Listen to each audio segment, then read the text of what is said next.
The federal government says the census website was not attacked or hacked and no data was lost. That is the modus operandi of Australia's mysterious signals directorate that operates within the Defence Department under intense secrecy.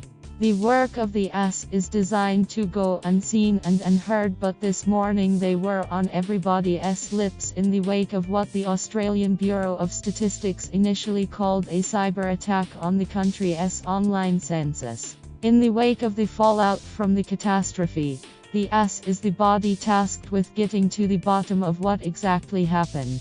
The ABS said early Wednesday morning the website had been the victim of a malicious distributed denial of service (DDoS) attack from foreign actors designed to compromise the process and ultimately bring down the site. However, shortly after, in a somewhat bizarre press conference, Small Business Minister Michael McCormack appeared to back away from such strong attack language.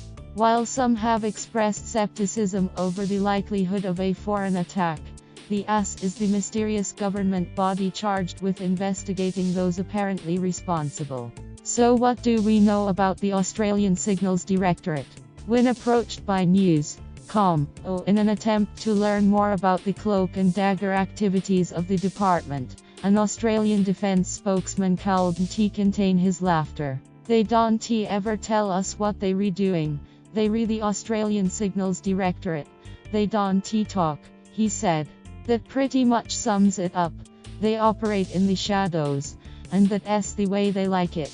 The government department has its roots in the cementing of ties with the United States government during the Second World War, when Australian defence personnel were brought together to support General MacArthur's Southwest Pacific campaign by intercepting and decoding Japanese radio signals. Originally housed in the Sleepy Victoria Barracks in Melbourne, the intelligence body moved to Canberra about 25 years ago, where it has grown into a hugely important fixture in the country's defence capabilities.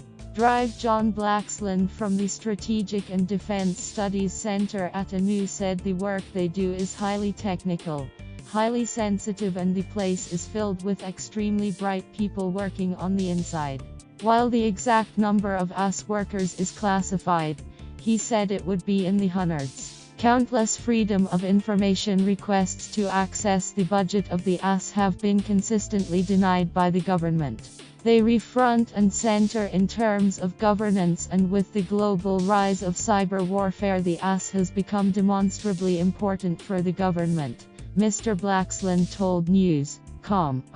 They have a mandate to provide information security and consult with the government on such issues, he said.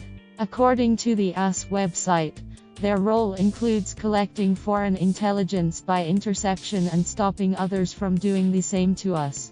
Due to the immensely complex world of cyber espionage, Blaxland expressed doubt over whether the AS will be able to provide a definitive answer over the census disruption, which left Australians scratching their heads of Tuesday night. It's getting harder and harder to track such attacks, but if anyone can do it, it's the AS, he said. Professor Greg Austin from the Australian Centre for Cybersecurity at UNS said the organisation is a global leader in cybersecurity. The Australian Signals Directorate is one of the top 10 organisations of its kind in the world. If they can get to the bottom of it, the census attack, nobody can, he said.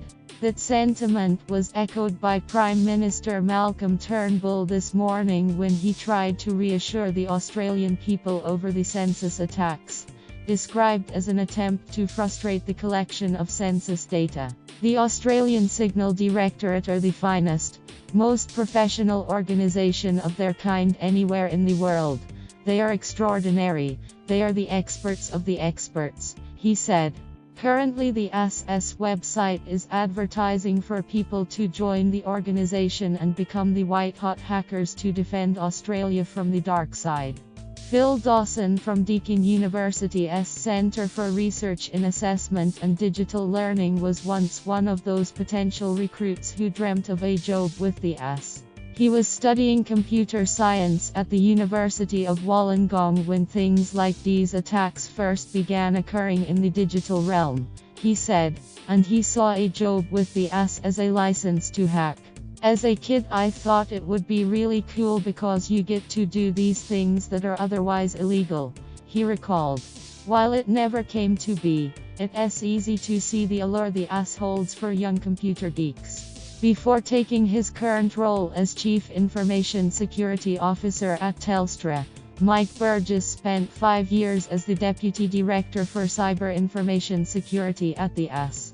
Mr. Burgess informed News.com that under law he was not able to speak about his time at the Signals Directorate. However, during an extremely rare public visit by a Prime Minister to the AS headquarters by Julia Gillard in 2013, he said the agency's work was necessarily conducted in secret.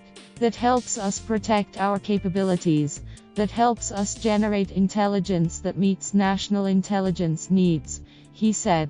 And now those secret operations include trying to find out who was messing with our census.